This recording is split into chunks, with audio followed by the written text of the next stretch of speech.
Career will app पर। कैसे हैं आप सभी लोग मेरे दोस्तों? सब बढ़िया हो भाई? हेलो, आप सभी का दिल से स्वागत है बच्चों। नमस्कार। प्रमोद, कोमल, रिया पांडे, शिवेंद्रा, राम प्रताप, दानिश, अंजलि, जगदीश भाई। Hello everyone, ladies and gentleman, how are you guys? How is your life running? तो मेरे प्यारे छोटे भाइयों, आज हम आप सभी के साथ मिलकर टेंसेस की कहानी को आगे बढ़ाएंगे। हमने आप सभी के साथ मिलकर पिछली क्लास में टेंसेस में सिंस और फोर को लेकर एक बहुत ही प्यारी खूबसूरत सी बात को समझने का काम किया, और इस सिंस और फोर की लड़ाई के साथ साथ हम लोगों ने बेसिक लेवल को कंप्लीट कर लिया। यानी कि जितने भी हमारे टेंसेस हैं सभी की हेल्पिंग वर्ब और मेन वर्ब कैसे बनती है, कैसे काम करती है। नमस्कार सुभाष, अभिलाष, आस्था जी नमस्कार। कैसे हैं सारे भाई?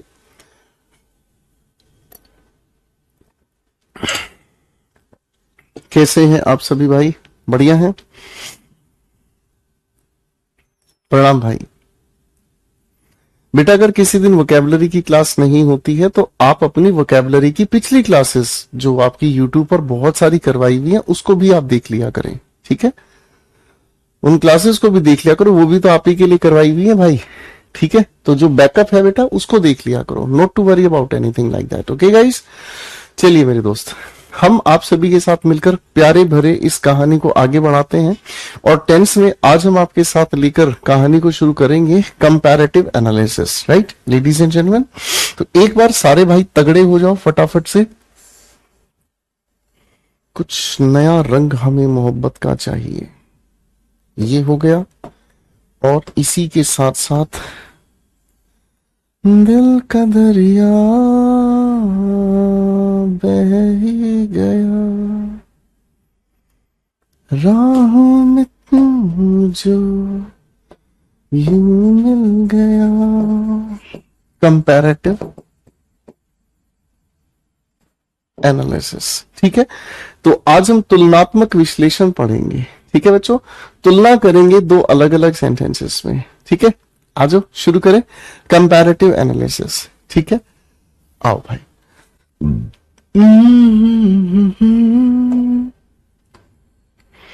अब इस कंपैरेटिव एनालिसिस वाली सेगमेंट में हम सबसे पहले दो टेंसेस को आपके साथ मिलकर डिस्कस करेंगे मेरे प्यारे छोटे भाइयों।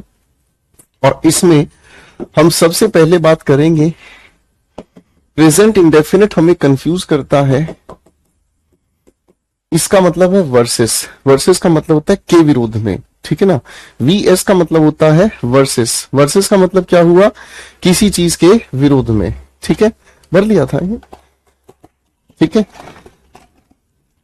वीएस का मतलब हो गया वर्सेस। वर्सेस का मतलब क्या हुआ भाई? किसी चीज के विरोध में। तो प्रेजेंट इंडेफिनिट की हम लड़ाई करवा रहे हैं आप सभी के सामने प्रेजेंट कॉन्टिन्यूअस की, ठीक है भाई?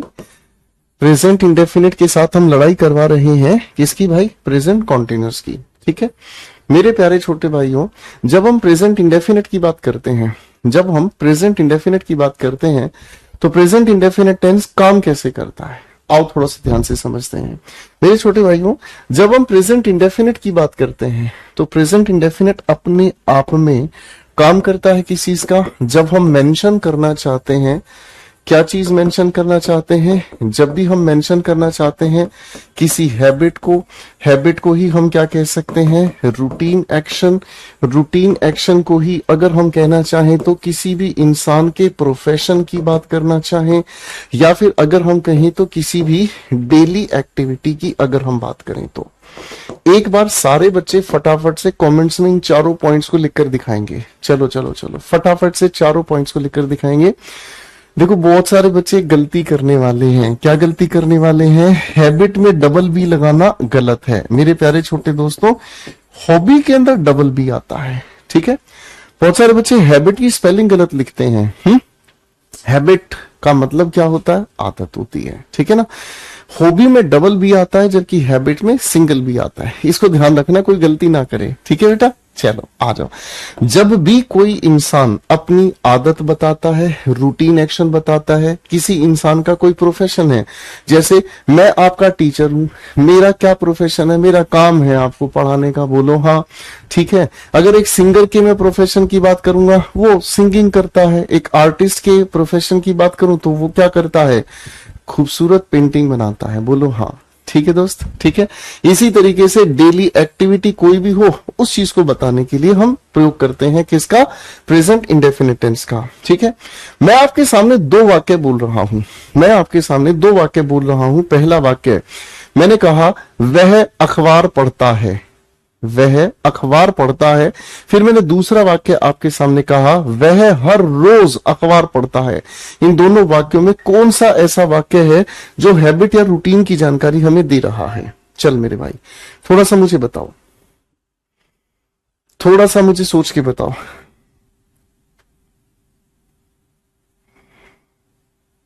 बताओ बताओ बताओ। मैंने आपको कहा वह हर रोज सुबह अखबार पढ़ता है। इन दोनों वाक्यों में कौन सा ऐसा वाक्य है जो वाक्य हमें ये बता रहा है कि ये हैबिट या रूटीन एक्शन है? बताओ जरा, पहला वाक्य या दूसरा वाक्य? बिल्कुल ठीक कहा सर, सेकंड। तो सेकंड जो सेंटेंस है, आपको कैसे पता चला कि ये हैबिट या रूटीन है? आप कहोगे सर दूसरे वाक्य में जो आपने हर रोज कहा है ना, इस हर रोज की वजह से हमें पता चला कि ये उस इंसान की क्या है, हैबिट है। अरे बोलो हाँ। तो मेरे बच्चे यहां हमें ये समझ में आया कि जब भी किसी हैबिट या रूटीन को हम बताने का काम करते हैं, तो हैबिट, रूटीन, एक्शन को, डेली एक्टिविटी को या किसी भी प्रोफेशन को बताने के लिए हमें कुछ शब्दों की जरूरत पड़ती है, बोलो हाँ। तो ये शब्दों को ही हम ग्रामेटिकली क्या कहेंगे, इन शब्दों को ही हम कहते हैं कीवर्ड। किसी भी कीवर्ड की खास काम क्या है, किसी भी कीवर्ड का खास काम है टेंस को पहचानने में मदद करना। बताओ जरा क्या है, टेंस को पहचानने में मदद करना। मेरी बात समझ रहे हैं? टेंस को कैसे पहचाना जाता है, कीवर्ड्स के जरिए पहचाना जाता है। तो जो आपके हर दिन के काम है, डेली एक्टिविटीज हैं, उनको बताने वाले कौन कौन से शब्द हो सकते हैं? सारे बच्चे ध्यान से पढ़ेंगे। ऑलवेज, मैंने कहा ऑफन, मैंने कहा यूजुअली, फ्रीक्वेंटली, रेगुलरली, ओकेजनली, ठीक है मेरे बच्चे। मैंने आपको कहा क्या चीज, never, seldom, hardly, rarely, barely, scarcely.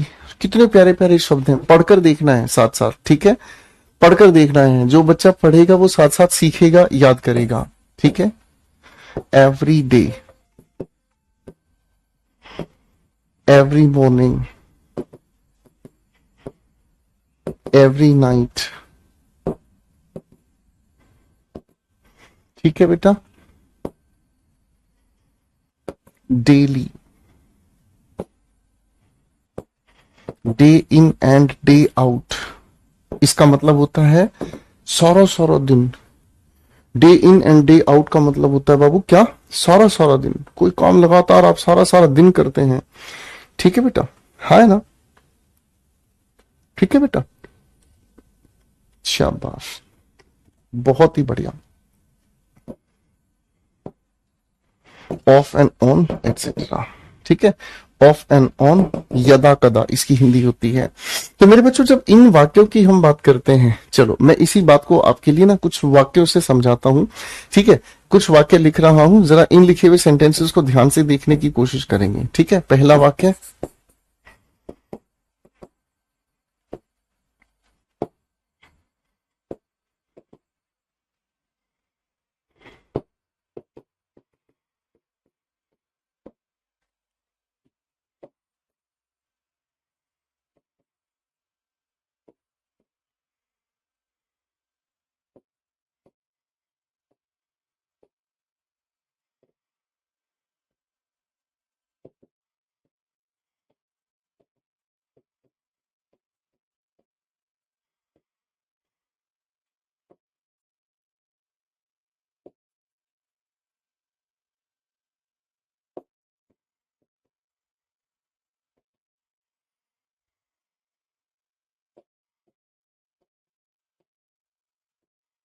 मेरे बच्चों 3 सेंटेंसेस मैंने आपके सामने लिखे हैं। इन 3 सेंटेंसेस को अगर आप ठीक करके दिखा देंगे ना, मेरा दिल खुश हो जाएगा भाई। बस इन 3 सेंटेंसेस को अगर आप ठीक से मुझे बनाकर दिखा देंगे, साਡਾ दिल खुश हो जाएगा वीरे।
शाबाश।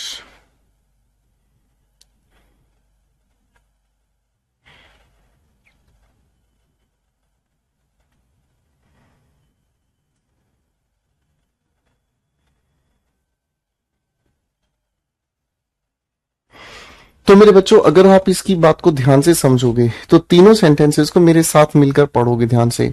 अगर मैं इस वाक्य को सिर्फ इतना ही पढ़ता हूं, है, अगर मैं इस वाक्य को इतना ही पढ़ता हूं, रानी इज स्लीपिंग एट 9:30 PM, तो इसका मतलब हमें कोई दिक्कत नहीं है कि रानी के बारे में ऐसी कोई बात हमें बताई गई है, ठीक है, हाँ है ना। लेकिन जैसे ही मैंने इस लिखे हुए ऑलवेज को ध्यान से देखा, इस ऑलवेज को ध्यान से देखते ही समझ आया ये तो उस इंसान की हैबिट है, या फिर मैं कहूं तो ये उस इंसान का रूटीन एक्शन है जो लगातार वो करता है, या फिर मैं कहूं तो ये उस इंसान का क्या है, डेली एक्टिविटी है, हाँ है ना।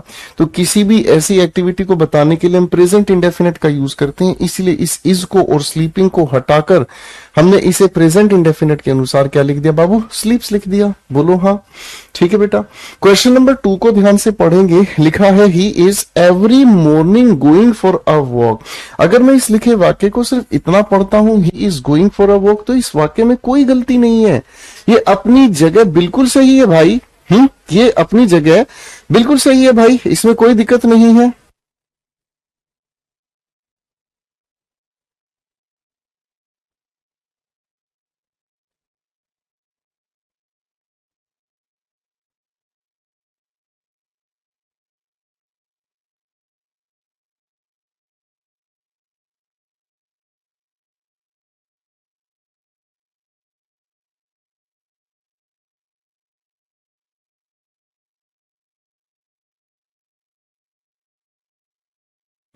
और मेरे बच्चों, अगर इसको ध्यान से हम समझेंगे एवरी मॉर्निंग को, तो आप कहोगे सर इस एवरी मॉर्निंग को अगर आप ध्यान से समझेंगे तो ये एवरी मॉर्निंग क्या है हमारे सामने। आप कहोगे गुरुजी एवरी मॉर्निंग का मतलब तो वो हर सुबह ये काम करता है, उसकी रूटीन एक्शन हो गया। अब बाबू रूटीन एक्शन को बताने के लिए कौन सा टेंस चाहिए, प्रेजेंट इंडेफिनिट, तो इसको हटाकर हम लोगों ने क्या लिख दिया भाई, गोस, करेक्ट हो गया। अब मुझे एक बात बताओ मेरे दोस्तों, क्या ये लिखा हुआ एवरी मॉर्निंग सही जगह पर है। मैंने एक सवाल आपसे पूछा मेरे बच्चे, क्या ये लिखा हुआ एवरी मॉर्निंग सही जगह पर है, बताओ जरा। तो आप कहोगे नहीं सर, ये जो यहां पर एवरी मॉर्निंग लिखा है ना, ये सही जगह नहीं लिखा है। इसको अगर हम सही जगह लिखेंगे तो गुरुजी इसकी सही जगह यहां नहीं है, इसकी जो सही जगह है वो है इस लिखे हुए वाक्य के अंत में। अरे बोल दो जरा प्यार से, हाँ है ना। तो इसका मतलब हमें समझ में आया क्या, इन लिखे हुए शब्दों को वाक्य में कहाँ लिखा जाना चाहिए ये भी तो हमें सीखना पड़ेगा। तो बेटा कोई दिक्कत मत मानो, मैं तुम्हें बताता हूं, देखो ध्यान से। अगर हम इन पहले 2 शब्दों की कैटेगरी को बनाएं तो इन शब्दों की अरेंजमेंट हम हमेशा कहां रखते हैं, इन शब्दों की अरेंजमेंट हम हमेशा वर्ब से पहले रखते हैं। क्यों, क्योंकि ये वो शब्द हैं जो हमें बताने का काम करते हैं किस चीज के बारे में, फ्रीक्वेंसी के बारे में। अब बाबू फ्रीक्वेंसी किसे कहते हैं बताओ जरा। हम फ्रीक्वेंसी कहते हैं ऐसे शब्दों को जो बताते हैं बारंबारता, कि कौन सा काम आप कितनी बार करते हैं, कौन सा काम आप कितनी बार करते हैं, है ना। जब इन शब्दों की हम बात करते हैं तो इन शब्दों को हम हमेशा रखते हैं वाक्य के अंत में, ठीक है। ऐसा क्यों हुआ भाई? क्योंकि मेरे बच्चों ये फ्रीक्वेंसी के साथ साथ हमें किस चीज की जानकारी देते हैं? टाइम की। और टाइम के बारे में बताने वाले शब्दों को हम हमेशा कहां रखते हैं? सेंटेंस के आखिर में। कहां रखते हैं? सेंटेंस के आखिर में। अगर मेरे बच्चों आपके सामने कोई ये कह दे, ठीक है, अगर आपके सामने कोई ये कह दे यस्टरडे आई सॉ रमन, ठीक है, मान लीजिए एक छोटा सा सेंटेंस है, तो इस सेंटेंस को आप कैसे ठीक करवाओगे बताओ जरा। आप कहोगे गुरुजी बिल्कुल लल्लू बातें हमसे मत पूछो, हम नहीं डरते हैं आपकी इस इंग्लिश से। समय को बताने वाला शब्द हमें कहां लिखना होगा? आप कहोगे गुरुजी समय को बताने वाला शब्द हम सेंटेंस के आखिर में रखेंगे। सेट है बॉस? हाँ भाई सेट है, कोई दिक्कत घबराहट तो नहीं है, सबकी सेटिंग हो जाएगी, टेंशन नहीं लेने का। बात बिल्कुल सिंपल थी, बोलो हाँ। तो समय को बताने वाले शब्द हम कहां रखेंगे? सेंटेंस के ठीक आखिर में, ठीक है, हाँ है ना। अब बेटा एक बार इस लिखे हुए सेंटेंस को ठीक करके बताओगे जरा? एक बार जरा इस लिखे हुए सेंटेंस को बताने की कोशिश करोगे जरा? आप कहोगे Rahul is telling a lie never. आप क्या कहोगे? गुरुजी पहली बात तो इस नेवर को हम कहां लिखेंगे? वर्ब से पहले। दूसरी बात इसका जो टेंस है, क्योंकि वो उस इंसान का रूटीन एक्शन है, हैबिट है, तो हम उस चीज के लिए प्रेजेंट इंडेफिनिट भी लिखेंगे। अरे बोल दो जरा हाँ। करेक्ट हो गया दोस्त?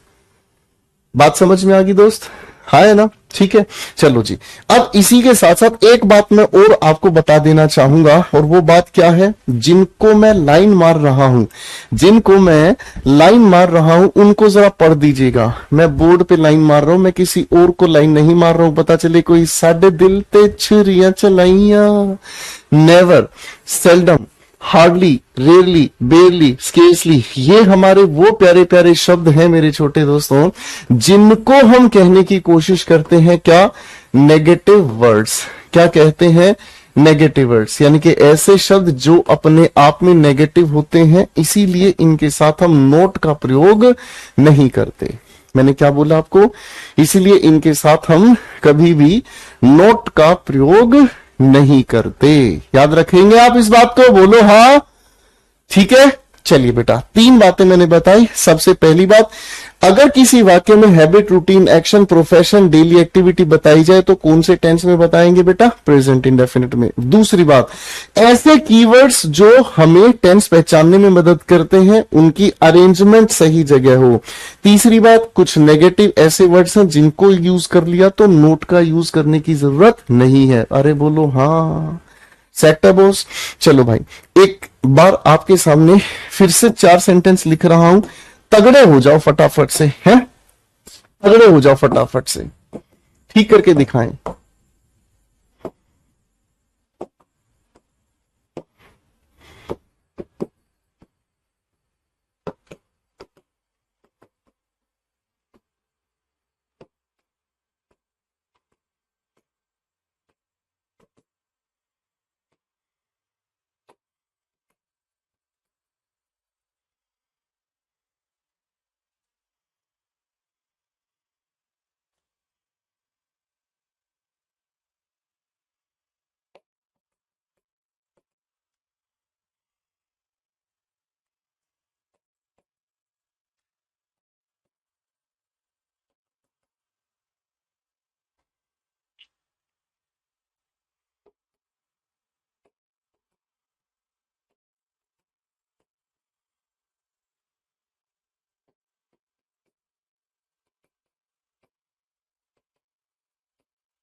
चलिए मेरे बच्चों, 5 सवाल आपके सामने लिखे हैं। इन लिखे हुए 5 सवालों पर थोड़ी थोड़ी चुन्नू वाली मेहनत करके दिखाएंगे।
शाबाश, बनाओ बेटा बनाओ।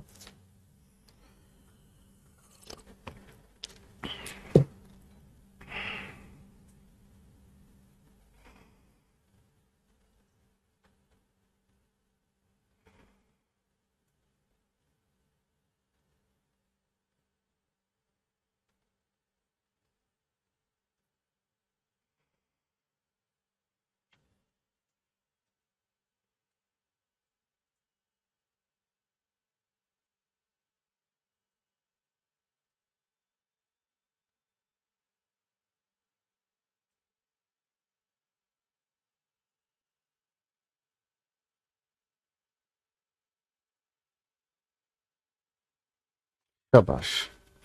तो मेरे बच्चों ने सभी ने इसके आंसर्स बनाए, मजा आना चाहिए। आइए थोड़ा थोड़ा आप सभी के साथ मिलकर मेहनत करते हैं। मेरे बच्चे, पहला सवाल, often they come to me, इस ऑफन की अरेंजमेंट को ठीक कर दीजिए, बाकी का वाक्य अपने आप में सही है। हिंदी निकालेंगे तो वो कभी कभी मेरे पास आते हैं। Rahul is not hardly saving her income, है ना, हिज सॉरी राखी के लिए हर कहा है, ठीक है। हार्डली खुद में ही नेगेटिव है, नोट हटाएंगे। सर हार्डली की वजह से ये उस इंसान की आदत है, तो बेटा प्रेजेंट इंडेफिनिट में आदत को बताएंगे और हम क्या लिखेंगे, राखी हार्डली सेव्स हर इनकम। इसका मतलब राखी अपनी इनकम कभी नहीं बचाती है। कभी भी देख लो, हमेशा खुला खर्चा करती है, खर्च कर देती है, मम पैसा खत्म, ठीक है। Question 3, an artist is usually paint his own views, अपने विचारों को पेंट करता है एक आर्टिस्ट, उसका प्रोफेशन है साहब। इज को हटाओ, यूजुअली सही लिखा है, पेंट नहीं, प्रेजेंट इंडेफिनिट के अकॉर्डिंग हमें पेंट्स लिखना पड़ेगा। अगला सवाल लिखा है, everyday Isha is offering prayers, प्रतिदिन ईशा पूजा पाठ करती है ना। तो इसके लिए हमें सेंटेंस को सही जगह पर लिखना होगा। पहली बात तो ये, इस एवरी डे को हम सेंटेंस के आखिर में लिखेंगे, बोलो हाँ। दूसरी बात, हम इस आदत को बताने के लिए हम प्रेजेंट इंडेफिनिट के अकॉर्डिंग क्या लिखेंगे बाबू, ऑफर्स प्रेयर्स। करेक्ट हो गया दोस्त, है ना, करेक्ट हो गया बेटा, कोनो दिक्कत तो नहीं भाई। अगले सवाल पर आते हैं, she does not seldom call her friends, बेटा सेल्डम खुद में नेगेटिव है क्या, नोट को मुक्का मार देंगे, और जब सेल्डम आ गया है तो इस डज की भी हमें जरूरत नहीं है, और इसीलिए हम क्या लिखेंगे, बोलो जरा, कॉल्स हर फ्रेंड्स। ठीक है बेटा, सभी को बात समझ में आ गई, बोलो तारा रारा। हाँ भाई, सभी को बात समझ में आ गई, बोलो तारा रारा।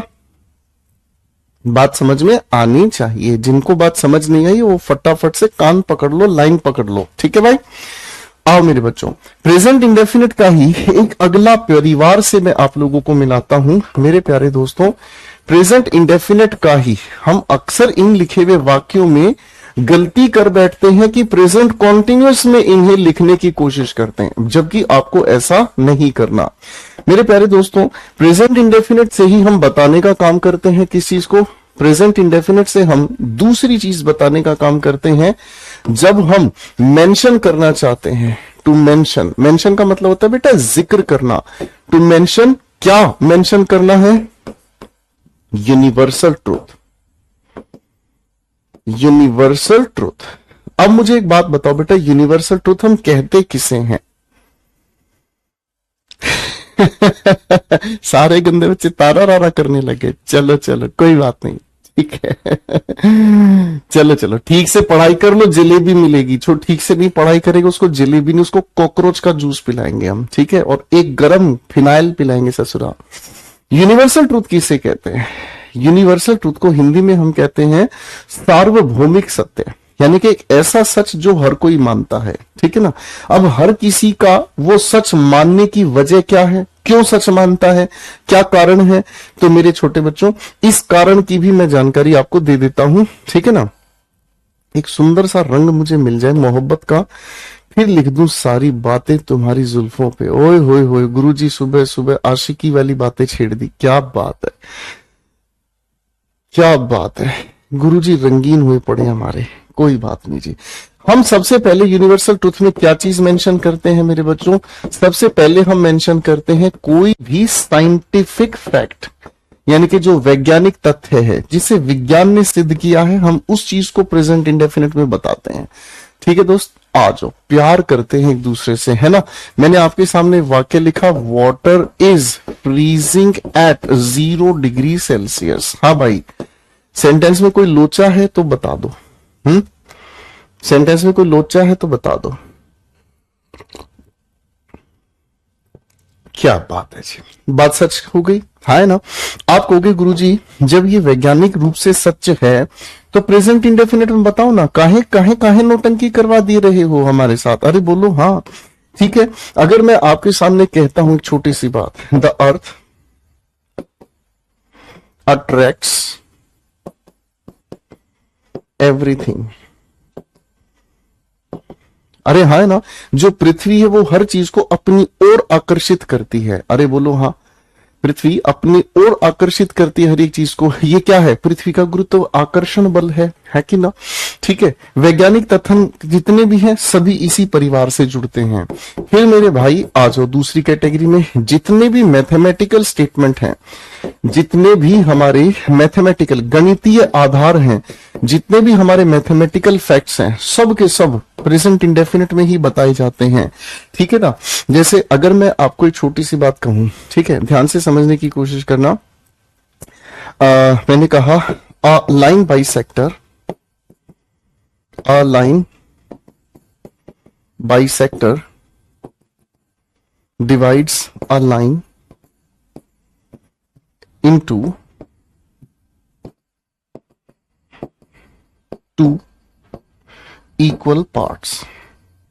अरे बोलो हाँ, ठीक है ना। एक लाइन बाइसेक्टर आप ड्रॉ कर लो, उससे लाइन या लाइन सेगमेंट दो बराबर समान हिस्सों में बंट जाती है। अरे बोलो हाँ, करेक्ट है, कोई दिक्कत तो नहीं। ठीक है ना। अगर मैं कहूं आपके सामने एक छोटी सी बात और, टू पैरेलल लाइंस, सारे बच्चे पैरेलल की स्पेलिंग लिखकर दिखाएंगे, स्पेलिंग टेस्ट में मिल जाती है। Two parallel lines never intersect, आपस में कभी नहीं टकराते, सभी लोग जानते हैं, नेवर इंटरसेक्ट। ठीक है ना जी, हाँ है ना, कभी भी आपस में नहीं टकराती। कोई दिक्कत तो नहीं है बेटा, हाँ है ना। यहां तक की बात अपनी जगह क्लियर होगी बेटा, कोई दिक्कत तो नहीं। बबीता जी, मैं टॉपिक खत्म होने के बाद आपके साथ मिलकर टॉपिक के क्वेश्चंस की प्रैक्टिस करवाऊंगा, और वो सारी पीडीएफ आपको नोट्स वाले सेक्शन में पहले से ही दी जा चुकी हैं। ठीक है बच्चे, अब आप पढ़ाई पे ध्यान दो। ठीक है बेटा, करेक्ट होगी यहां तक की बात। चलो, इसी की एक और कैटेगरी हम बनाकर चलते हैं। इसी की एक और कैटेगरी हम बनाकर चलते हैं, और एक और कैटेगरी है जिसे हम कहते हैं फिलोसॉफिकल फैक्ट। फिलोसॉफिकल फैक्ट, आप कहोगे जी फिलोसॉफिकल फैक्ट का मतलब क्या हुआ, ये भी बता दो। देखो बेटा बच्चों, इस बात को ध्यान से समझना। फिलोसॉफिकल शब्द बना है फिलोसॉफी से, फिलोसॉफी से। ठीक है, जब फिलो की हम बात करते हैं तो फिलो का मतलब होता है लव, सोफी का मतलब क्या होता है? सोफी का मतलब होता है विजडम। विजडम को ही अगर हम लव के साथ जोड़ देते हैं तो इसका एक और अर्थ निकलता है लाइफ। ठीक है ना। इसको हिंदी में हम कहते हैं दर्शन शास्त्र। क्या कहते हैं? दर्शन शास्त्र, यानी कि जो जीवन को देखने का तरीका बनाता है, जो जीवन को देखने का तरीका बनाता है। जैसे मैं अगर आपसे पूछूं, है ना, मैं अगर आपसे पूछूं, हाँ भाई आप जिंदगी को कैसे देखते हैं, है ना, तो आप बताओगे गुरुजी जिंदगी को कैसे देखना है, मौज लो, रोज लो, टेंशन फ्री होकर जिंदगी जियो। साला काय टेंशन लेना है, ये जिंदगी को देखने का तरीका है ना। अरे बोलो हाँ। तो फिलोसॉफिकल फैक्ट क्या होते हैं? जो जिंदगी को देखने का तरीका बनाते हैं। जैसे मैंने आपको कहा, डेथ कम्स टू ऑल, मृत्यु हर किसी को मिलती है भाई, है ना। इसी की वजह से एक इंसान डरता है। अरे हाँ, है ना। क्या मेरी बात समझ में आ रही है? अरे बोलो हाँ। मृत्यु हर किसी की आती है, इसी वजह से एक इंसान अपनी जिंदगी का आनंद लेता है कि हर पल यहां जी भर जियो, जो है समा कल हो ना हो, है ना। जैसे मैंने आप सभी के सामने लिखा, God has a plan for you. भगवान ने हर किसी के लिए कोई ना कोई प्लान बनाया हुआ है कि नहीं? भगवान ने हर किसी के लिए प्लान बनाया हुआ है, और भाई जिसने भी इस जिंदगी को भगवान के अनुसार जिया, वो जिंदगी को मस्त जी रहा है। अरे हाँ, है ना। मेरी बात समझ में आ रही है? अरे बोलो हाँ, ठीक है ना, है ना। जैसे मैं अगर आपके सामने एक और एग्जांपल कहूं, life begins when we live it full, ठीक है ना जी। जब हम पूरे तरीके से जीना शुरू करेंगे, जिंदगी वहीं से शुरू होती है। अरे हाँ, है ना। बात समझ गए बेटा? ये सब फिलोसॉफिकल बातें हैं। जितनी भी फिलोसॉफिकल जो जीवन को देखने का तरीका सिखाती हैं, ये सभी की सभी चुन्नू मुन्नू बातें हम किसमें बताते हैं दोस्तों? प्रेजेंट इंडेफिनिट से ही बताते हैं। सेट हो गया मामला भाई, है ना। करेक्ट हो गया। चलिए दोस्तों, अब इसी के बाद आती है एक अगली बातचीत, ठीक है। इसी के बाद आती है एक अगली बातचीत, राइट। और उसके लिए हम कहते हैं क्या? साइकोलॉजिकल। क्या कहते हैं भाई? Psychological fact. आप कहोगे गुरुजी ये क्या ले आया, ऐसे ऐसे मुश्किल मुश्किल शब्द मत लिखा करो, हम डर जाते हैं। मैं आपके लिए कुछ भी मुश्किल नहीं बनाऊंगा, सबका हलवा बना के खिला दूंगा भाई। साइकोलॉजिकल शब्द बना है साइकोलॉजी से, ठीक है। किससे बना बेटा? साइकोलॉजी से बना है। साइकोलॉजी का मतलब क्या होता है जी? साइकोलॉजी का मतलब क्या होता है, ठीक है। अब साइकोलॉजी का मतलब क्या होता है, इसको थोड़ा सा समझते हैं। जब साइक की हम बात करते हैं, तो साइक का मतलब होता है माइंड या फिर सोल। साइक का मतलब होता है माइंड या फिर सोल। लॉजी का मतलब होता है स्टडी ऑफ, ठीक है ना।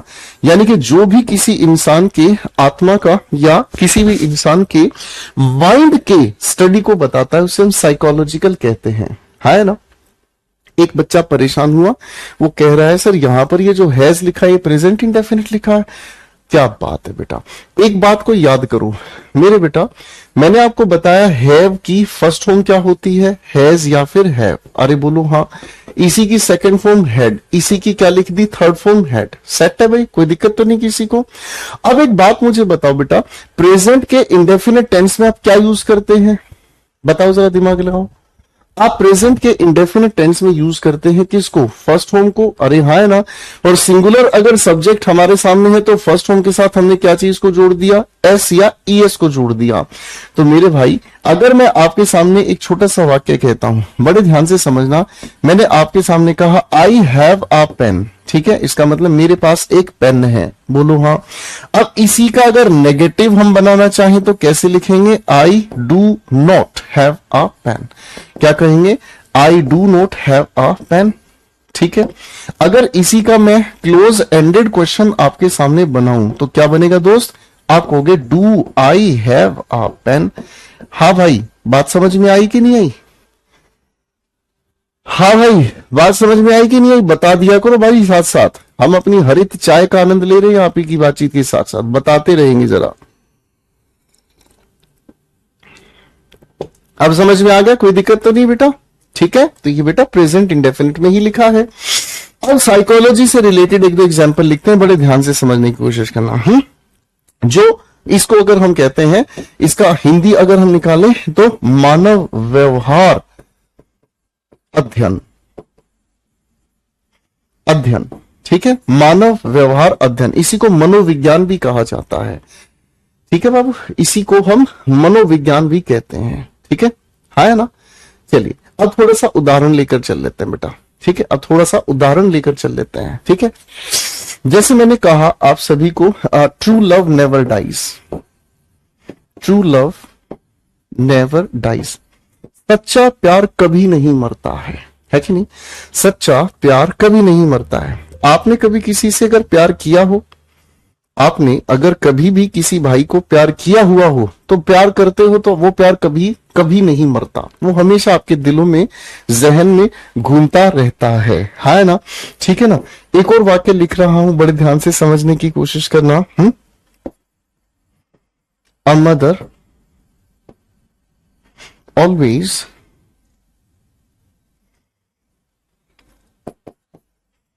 Takes care of her children selflessly. Selflessly का मतलब क्या होता है? अपने आप को स्वार्थहीन बनाकर। ठीक है?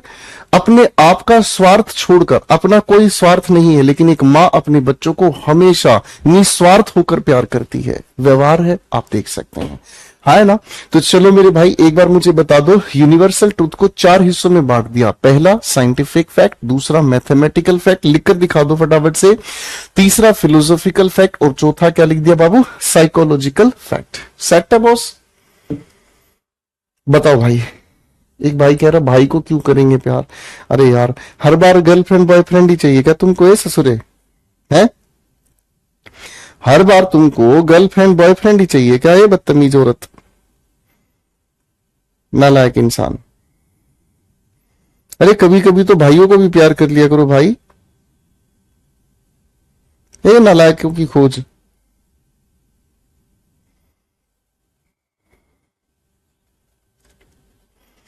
चलो भाई, समझ आया बेटा?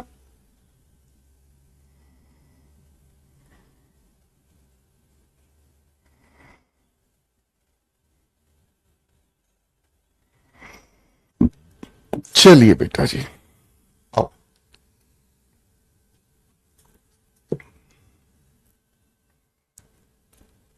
करेक्ट हो गया बेटा? चलिए बबीता बेटा, आपके इतने ज्यादा सवाल हैं, पढ़ाई पे आपका ध्यान नहीं है, लेकिन आप सवालों से भरे पड़े हैं। ठीक है? इतने ज्यादा सवाल वाले बच्चे पढ़ते नहीं है। मैंने आपको कहा है, जिस दिन आपकी वोकैब की क्लास नहीं होती, आप यूट्यूब वाली पूरी की पूरी सीरीज को देख लें। आपको वीओडी सेक्शन में भी बहुत सारी क्लासेस दे रखी हैं, आप उनको देख लें। अब इसके लिए मुझे बताने की जरूरत पहले दिन थी, मैंने आपको पहले दिन बता दिया, लेकिन आप चाहते हैं मैं बार बार आपको बताऊं, तो आप ऐसा कर लीजिए, मैं हर रोज क्लास शुरू होते पहले यही बता दूंगा। ठीक है बेटा? इतने सवालों का नाटक नहीं चाहिए होता बेटा। ठीक है? आपको क्लासेस दी हुई हैं, आप उनको पढ़ लें। ठीक है बेटा? अगर आपको फिर भी नहीं यकीन होता, मैं आपके घर पर आकर आपको बता देता हूं। हर चीज का सवाल, हर चीज का सवाल, ऐसे कैसे चलेगा दीदी? है? आओ मेरे बच्चे।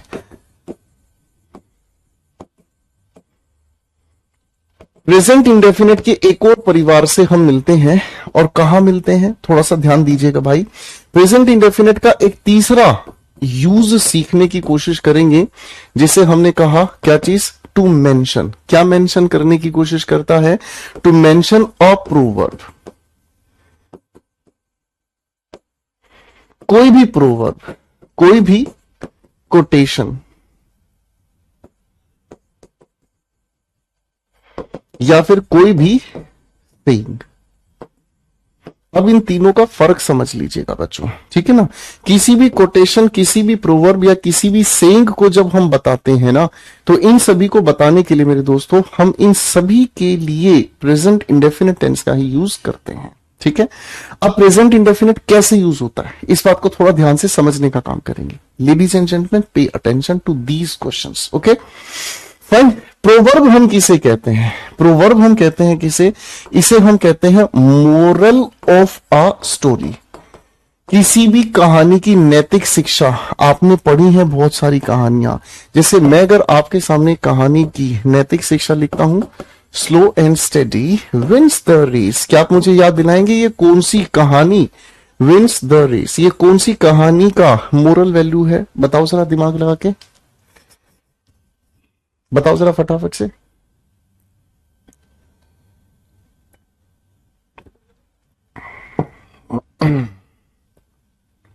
बताओ बताओ बताओ। याद आ गया होगा, खरगोश और कछुए की कहानी। अरे हाँ है ना? अरे भाई बोलो हाँ। ठीक है? जैसे अगर हम कहते हैं ट्रुथ ऑलवेज ट्रायम्फ्स, ठीक है जी, सत्य की हमेशा जीत होती है। कौन सी कहानी है बताओ जरा, बताओ बताओ। ठीक है, पुरानी बातें हैं, याद होंगी कहीं ना कहीं, किसी न किसी कहानी में इनको आपने पढ़ा है। कोटेशन की अगर हम बात करते हैं तो कोटेशन का मतलब होता है taken words from a text. किसी भी किताब से, किसी भी पुस्तक से लिए गए शब्द, जब हम किसी भी किताब या पुस्तक से लिए गए शब्दों का जिक्र करते हैं तो हम उनको हमेशा प्रेजेंट इंडेफिनिट में ही मेंशन करते हैं। जैसे मैंने आपको कहा, John Keats says a thing of beauty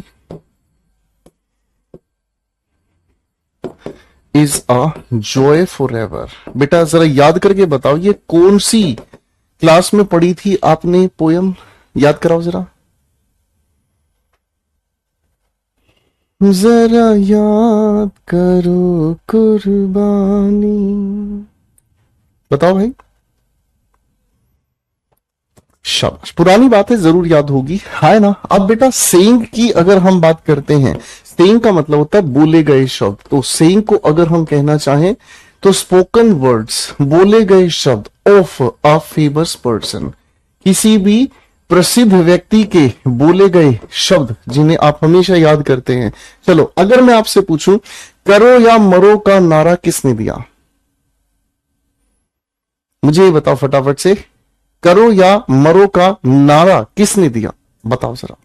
चलो भाई, सभी को याद है, 12वीं कक्षा में ये पढ़ा था, जॉन कीट्स की ये पोएम थी, सभी को याद है। बहुत बहुत शुक्रिया बच्चों, वेरी नाइस। मैंने आपसे एक सवाल पूछा, डू और डाई किसने नारा दिया था,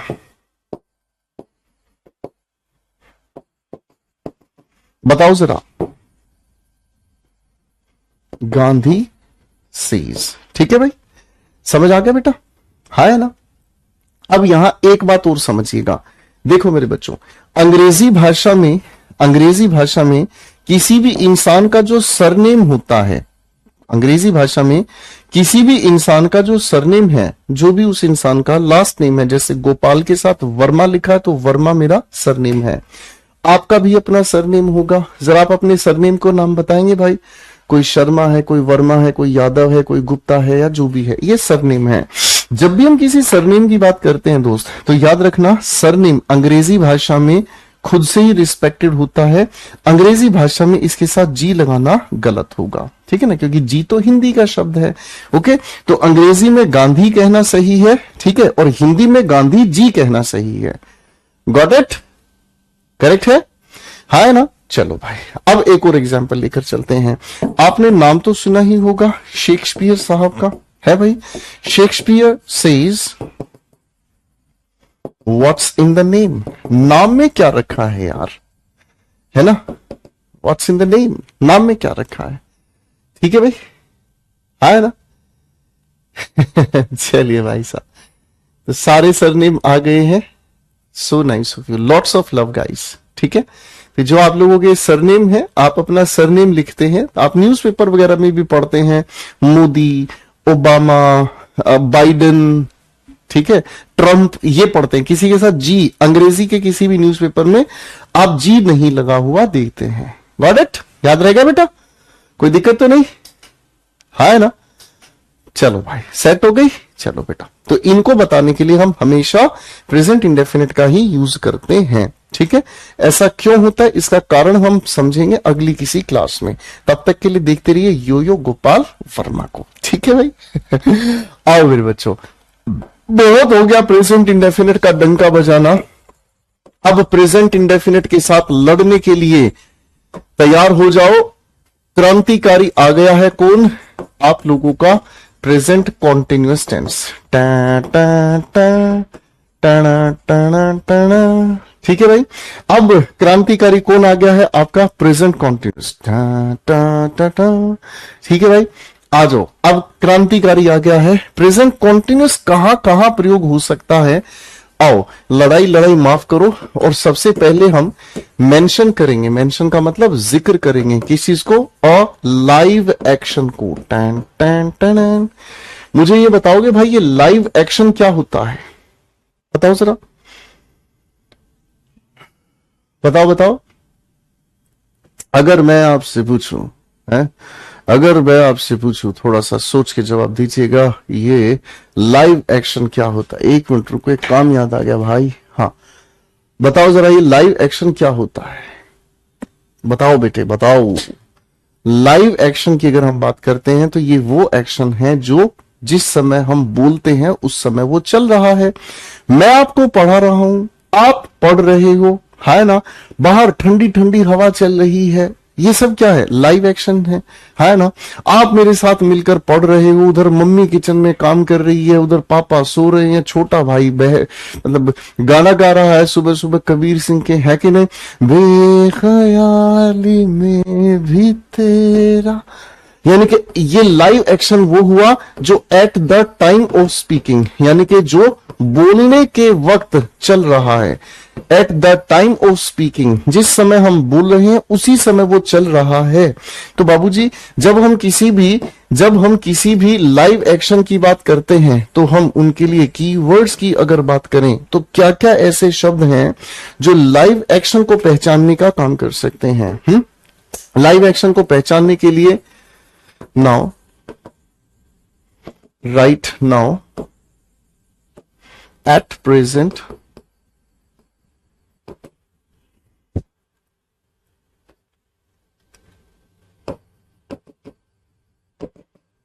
at this time, at this point of time, currently, etc. ठीक है भाई, 3 वाक्य लिख रहा हूं, ठीक है दोस्तों, 3 वाक्य लिख रहा हूं, 3 वाक्य आपके सामने लिख रहा हूं, तीनों के तीनों जरा फटाफट से सेट करके दिखा दो। ठीक है भाई, 3 वाक्य लिख रहा हूं, फटाफट से सेट करके दिखा दो। 1 2 3, ठीक है भाई, हाँ है ना? शीतल स्लीप्स नाउ, ठीक है।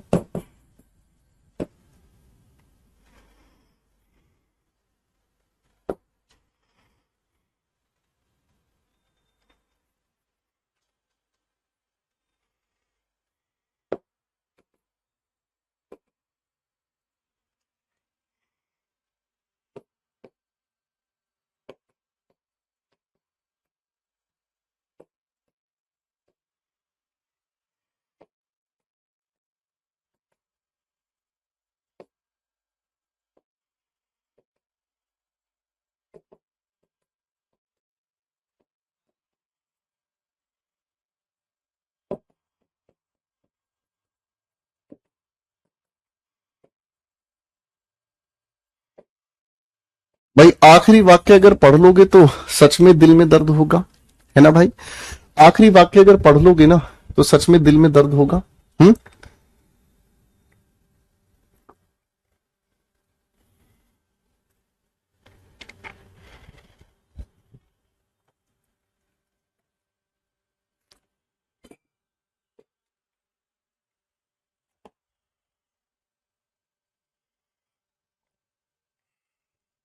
बनाओ भाई, बनाओ।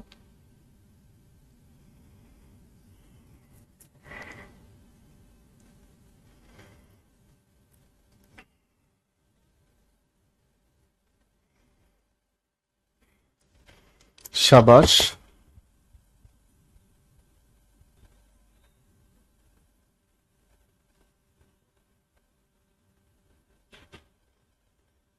तो बेटा अगर आप इन सभी सेंटेंसेस के जवाब देते हैं तो बहुत प्यारे प्यारे जवाब हो गए। क्या चीज? शीतल इस समय सो रही है, सर नाउ की वजह से हमने क्या कहा? Is sleeping. अगले सवाल की बात करते हैं। राज इस समय क्या कर रहा है? इंतजार कर रहा है। अरे बोलो हाँ। तो भाई साहब अगर इस समय वो इंतजार कर रहा है, समय को बताने वाले शब्द हम कहां रखेंगे? सेंटेंस के आखिर में। अरे बोलो हाँ।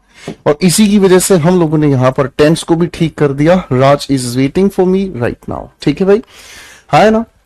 अगले सवाल की बात कर रहे हैं दोस्त। अगले सवाल की बात अगर हम कर रहे हैं, क्या लिखा है? The customer you are trying to call is currently speaking to someone else. ठीक है, तो ये वाक्य पहले से ही अपने आप में सही है, इसको और ज्यादा सही नहीं करना है भाई, सेट हो गया, कोई दिक्कत नहीं। अब मेरे बच्चों इसी के पैरेलल एक नियम और है, तीसरा सवाल पहले से ही सही है भाई। इसी के जैसा एक और नियम है जो हमें मेंशन कराना सिखाता है। क्या मेंशन कराता है? A parallel action. लो भाई, फिर से पैरेलल की स्पेलिंग आ गई है, आप चाहो तो दोबारा से लिखकर दिखा सकते हैं।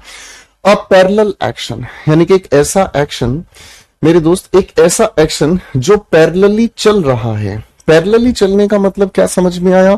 पैरेलली चलने का मतलब हमें समझ में आया, not at the time of speaking.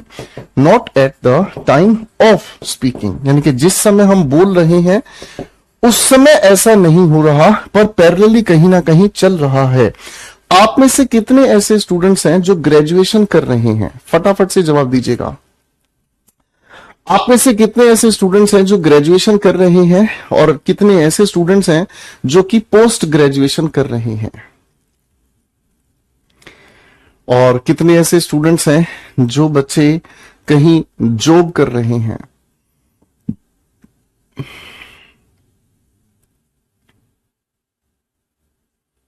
Currently हमेशा वर्ब से पहले लिखा जाता है बेटा।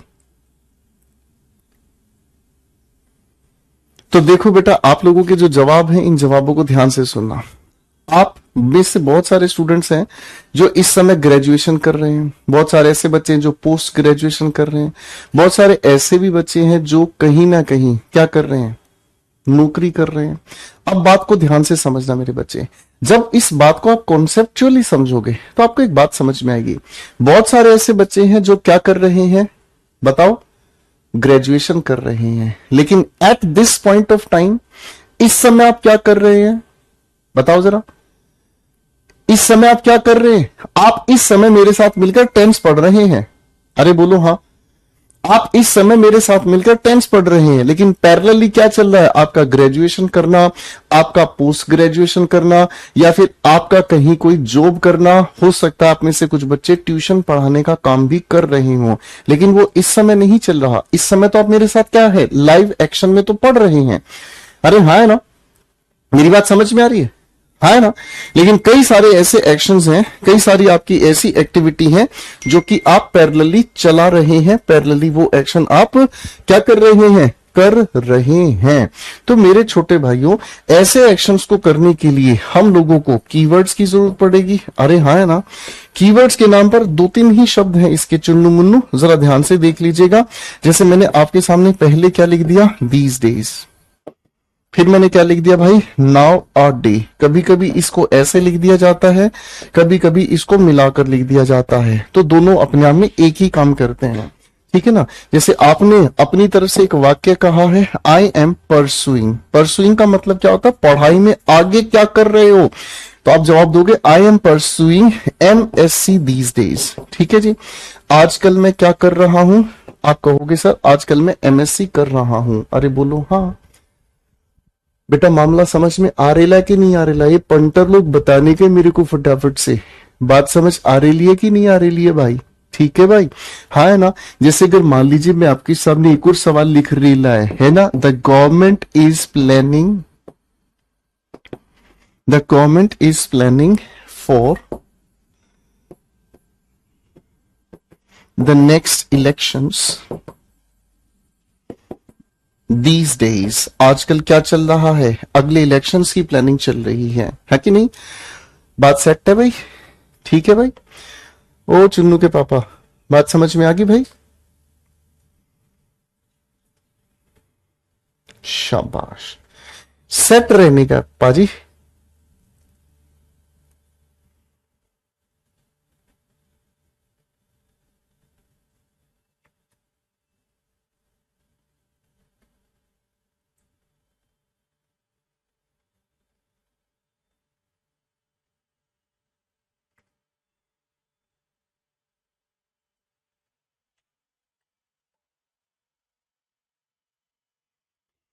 शाबाश। समझ आ गया बेटा? फटाफट से मुझे बताओ।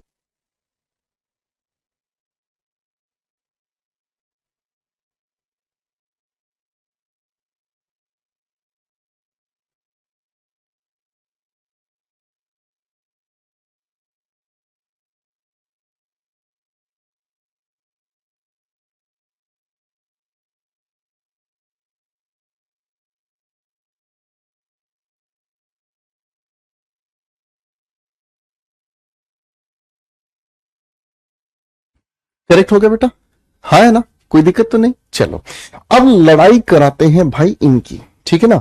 अब होगा दंगल, ठीक है, कंपैरेटिव एनालिसिस अब होगा। मैं आपके सामने कुछ वाक्य लिख रहा हूं, थोड़ा सा ध्यान से इन वाक्यों को पढ़ने की कोशिश करना, ठीक है ना?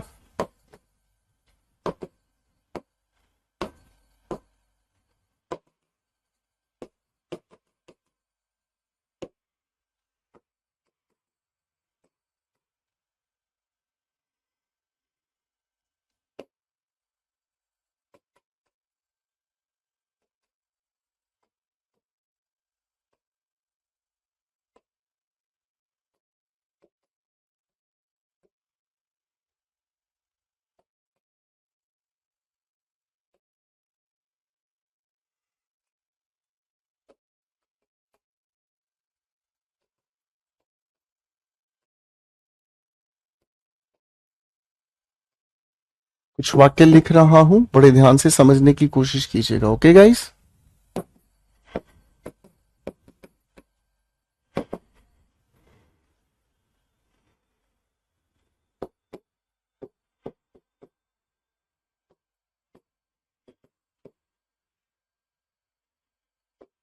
लगाओ दिमाग।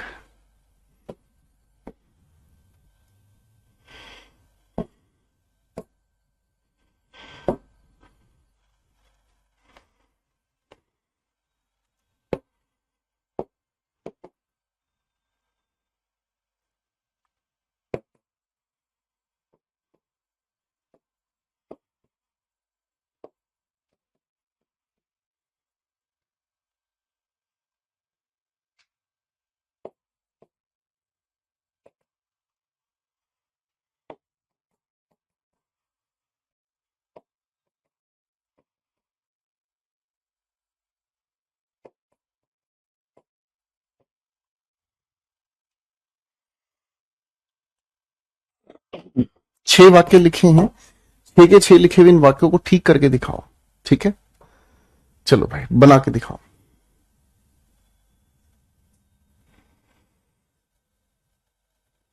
बनाओ बेटा फटाफट से।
आओ मेरे बच्चों, कहानी को थोड़ा आगे समझने की कोशिश करते हैं।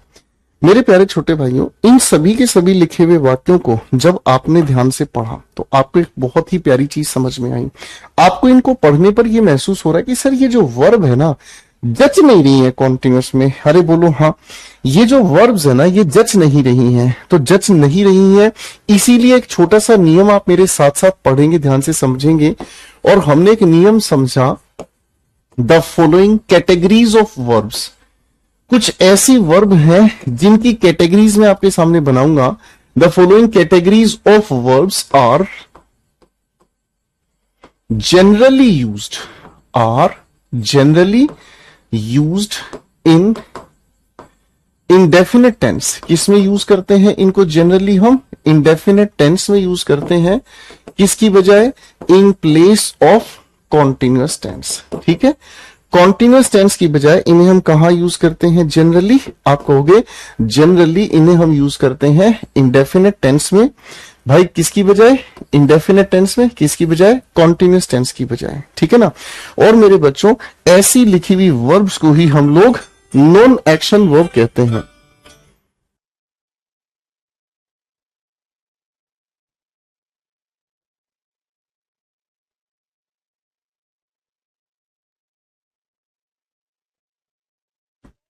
तो बच्चों, इस चीज को हम लोग कहते हैं नॉन एक्शन वर्ब्स। इस चीज को हम क्या कहते हैं? नॉन एक्शन वर्ब्स, यानी कि ऐसी वर्ब जो एक्शन नहीं बताती। ऐसी वर्ब क्या है? जो एक्शन नहीं बताती। इसलिए ऐसी वर्ब्स को हम लोग कहते हैं क्या? Stative verbs. क्या कहते हैं? Stative verbs. ये किसी चीज की अवस्था बताने का काम करती हैं। क्या बताती है मेरे बच्चों? अवस्था बताने की काम करती हैं। ऐसी वर्ब में सबसे पहले आती है हमारी वर्ब्स रिलेटेड टू सेंसेस। किससे रिलेटेड होगी? सेंसेस से रिलेटेड होगी। सेंसेस से रिलेटेड कौन सी हो गई? सी, हियर, फील, स्मेल। ठीक है भाई, एग्जाम्पल भी लिखते रहेंगे। आप एग्जाम्पल भी साथ साथ लिखने का काम करेंगे। मेरी बात समझ में आ रही है? हाँ, एग्जाम्पल साथ साथ लिखते हुए चलेंगे, आपको अच्छा लगेगा। ठीक है बाबू।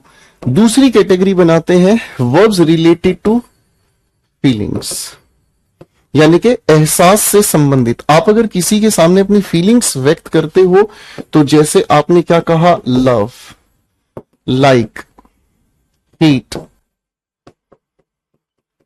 Respect, adore. अडोर का मतलब भी रिस्पेक्ट करना ही होता है। एडमायर, प्रशंसा करना।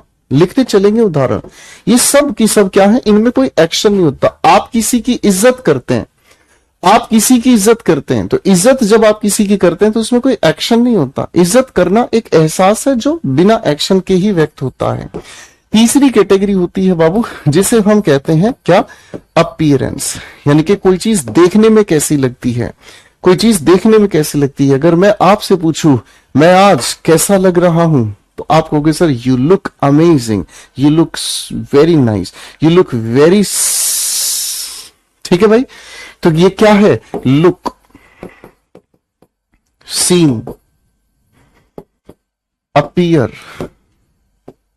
रिजेंबल। रिजेंबल का मतलब होता है किसी की शक्ल हूबहू किसी से मिलना। किसी की शक्ल किसी से हूबहू मिलना।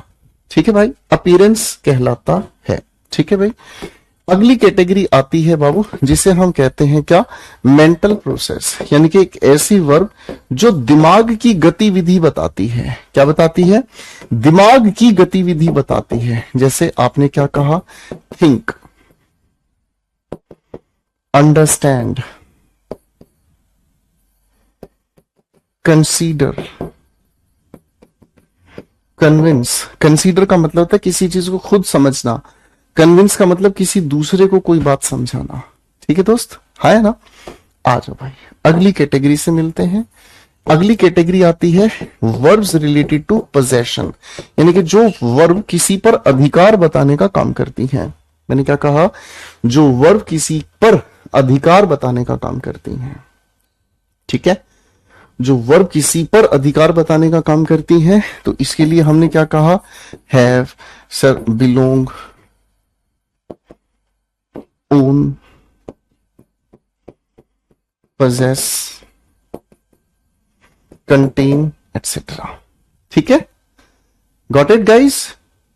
ओके, अब एक और कैटेगरी देखो, पहले इन 5 कैटेगरीज के नाम मेरे साथ मिलकर पढ़ो। Verbs related to senses, feelings, appearance, mental process, possession. और इनमें किसी भी कैटेगरी से अगर नहीं मिलती है तब हम लिखते हैं कि इनको एक ऐसी कैटेगरी बना लेते हैं जो खिचड़ी है, मिक्स्ड वर्ब, यानी कि जिसमें हमने सब कुछ मिक्स कर दिया, इसमें नहीं तो इसमें तो बैठेगा ही ये प्रोग्राम जैक से। हमने किसी के लिए क्या कर दिया, विश कर दिया, है ना, किसी के लिए विश करते हैं तो किसी भी कैटेगरी में फिट नहीं हो रहा, हाँ है ना। जैसे मैंने आपके सामने कहा माइंड, ठीक है, मैटर, एटसेट्रा, ठीक है बेटा। चलो 5 कैटेगरीज को एक बार फटाफट से पढ़कर दिखाएंगे, ठीक है।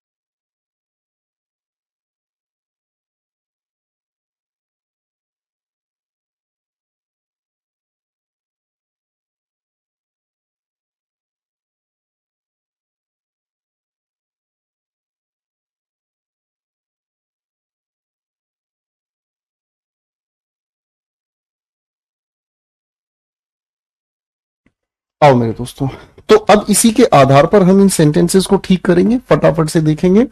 आप जब किसी को देखते हैं तो ये सेंस से रिलेटेड वर्ब है, इसीलिए हमने लिखा I see a beautiful picture. He is liking this new dress, वह इस नई ड्रेस को पसंद करता है, तो पसंद करने में कोई एक्शन नहीं, इसीलिए हमने क्या लिखा, ही लाइक्स दिस ड्रेस। और ये लाइक करना क्या है, ये किसी की एफ का मतलब फीलिंग हो गया। Shreya is seeming sad today, appearance की बात है भाई, श्रेया कैसी दिख रही है, आपने कहा उदास दिख रही है, अपीयरेंस की बात हो गई, ठीक है। He is wishing for a phone on his birthday, है ना, तो सर ये आपने क्या कहा, आप कहोगे सर ही विशेज फॉर, ये मिक्स्ड वर्ब कैटेगरी में हमने रख दिया, ठीक है बेटा। 2-4 बार पढ़ोगे ना ये याद हो जाएंगे, मिक्स्ड वर्ब कैटेगरी में रख दिया।